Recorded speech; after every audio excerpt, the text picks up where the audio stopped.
अस्सलाम वालेकुम जी दोस्तों, पाकिस्तानी आर्मी को ज़रूर सपोर्ट करें। आर्मी के ख़िलाफ़ नफ़रत फैलाने वालों को बताएं कि आर्मी ना होती तो आज हम भी ना होते।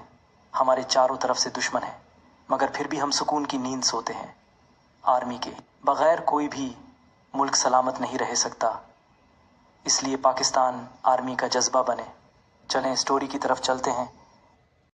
याद रखें, हम यहाँ पीछे हटने के लिए नहीं आते।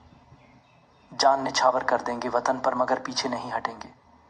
आधे जवान शहीद हो चुके थे, जो बच चुके थे उनका जज्बा बढ़ाने के लिए ये एक जुमला काफ़ी था कि हम यहाँ पीछे हटने के लिए नहीं आते। ज़िंदगी कभी भी ख़त्म हो सकती है दोस्तों, और अपनी ज़िंदगी को वतन पर कुर्बान करने का मौका बहुत कम लोगों को मिलता है। डट कर मुकाबला करो मेरे भाइयों, या शहादत होगी या फिर दुश्मन को मुंह की खाना पड़ेगी। दुश्मन हैरान था, मुट्ठी भर सिपाही उनके सामने इतनी देर तक लड़ पाएंगे उन्होंने सोचा ना था। दुश्मन की तरफ से गोलाबारी अब कम होना शुरू हो चुकी थी। जो दुश्मन चौकी की तरफ कदम बढ़ा रहा था वो अब पीछे हटने लगा था। मगर ऐसा कैसे दुश्मन सही सलामत पीछे हट जाए? फिर से एक आवाज़ बुलंद हुई, हम दुश्मन को सही सलामत पीछे नहीं हटने देते। जवानों ने एक दूसरे की तरफ देखा, दूसरे के चेहरे पर लिखा शहादत का कलमा वो समझ चुके थे। प्लान बन चुका था, दुश्मन का खात्मा ज़रूरी था कि वो दोबारा ऐसा करने का सोचे भी ना। दूसरी तरफ अदील स्कूल से वापस घर पहुंचा तो उसने अपने अम्मी से आते ही कहा, अम्मी आज टीचर ने कहा है कि सब लोग अपने अपने अबू को साथ लेकर आएंगे सोमवार वाले दिन। अबू कब आएंगे?